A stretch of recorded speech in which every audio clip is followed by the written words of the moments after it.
Beer with Pleasant Strangers, Episode 3. Oh, hey, well, welcome to another podcast, a little video segment of Beer with Pleasant Strangers podcast. I'm joined tonight by my friend Sean. How's it going, Sean? Well, how are you doing? Great. We're going to do a little tasting segment. We're tasting something that's kind of new and kind of unique.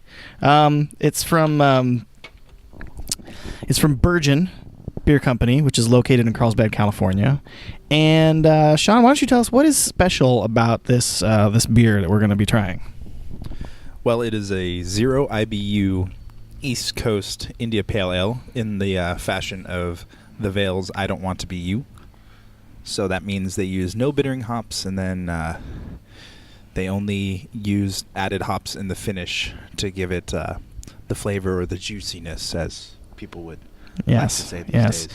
As far as I know, and this is a West Coast first. Burgeon has taken up the mantle of zero IBU IPAs before any other West Coast breweries that I'm aware of. I haven't heard of any others either. So this is available in their tasting room, or maybe it's already sold out by the time this podcast gets posted. It might be gone, but I'm sure they'll make it again. Let's try it and see what we think. Oh yeah,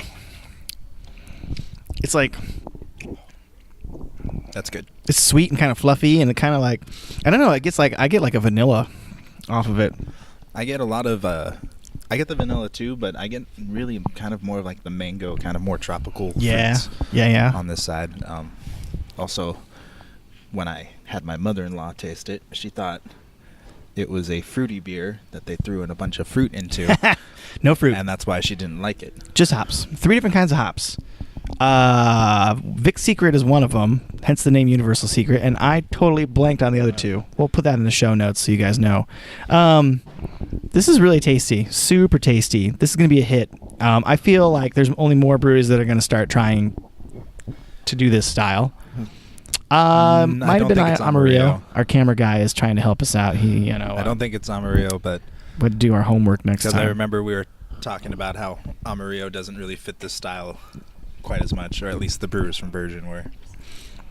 It's a soft, pillowy mouthfeel. Like carbonation's like nice and what's restrained. Interesting about this is, as far as breweries trying the style on this side of the coast, I haven't had very many like real hits that I'd say. Like, I mean, there have been some breweries doing all right stuff, like Modern Times.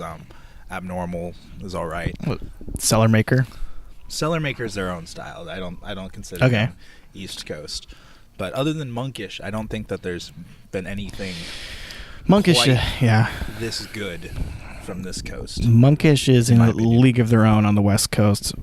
Firmly believe that they're pretty much in a different echelon out here. Absolutely. No one else is doing what they're doing with the consistency of and just the stylistic. Oh yeah, they've come out with how many hits? I don't even know. How many misses have they had? None that I can think of. There was one that I don't remember the name of. It was one of their Growler specialty releases that I kind of had a little bit of a bubblegummy thing, but that was about all I could knock about it. But this Burgeon here in Carlsbad, which is in North County of San Diego, Southern California, this shows promise. This holds promise. And Burgeon is one of those new beer breweries. It hasn't even been open for a year yet. And I think they're set up to grow strategically. I think they've definitely set themselves up for success because like they've got a lot of space and capacity to expand, but they're not like I don't think they're trying to be like the next Stone or anything right now. They're just trying to do beers they like. Well, I was talking to them last night, and they had planned on never outgrowing their ability to make quality beer. They used as an example Russian River and how they haven't really expanded too much until now. They're going to expand, but they looked at them and they said, hey, they haven't expanded. I mean, Pliny the Elder. I mean, you could. Oh my gosh. I mean, you could make that in a Anheuser-Busch like system, and it would still probably sell out across the country. So for a while it would, that's for sure. Yeah. Until everybody had it, and then they'd be like, yeah, I don't know. It's still one of the ones I'll always get. Yeah. Scarcity breeds. So whereas with Stone, they're one of the pioneers.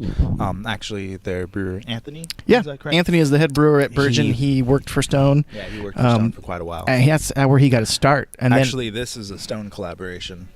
It is. That is correct. We neglected to mention that. This is a Stone collaboration. Well, it's kind of a fuzzy Stone collaboration. Yeah, Stone supplied the hops.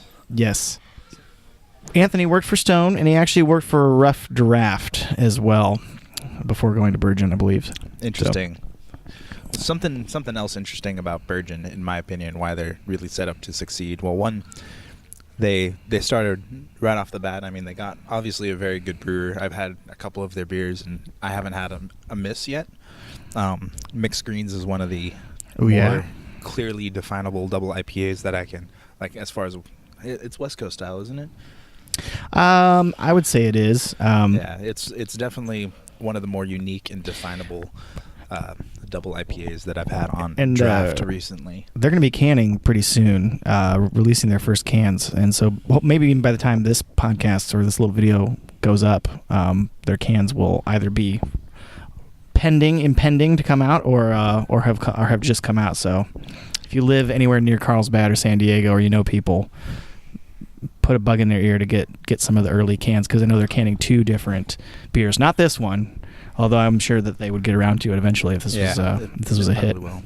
Yeah, so that's exciting. That's great, because we all love our eastern half of the United States canned hoppy beers and interesting beers, but it's definitely a lot easier when they're in your own backyard.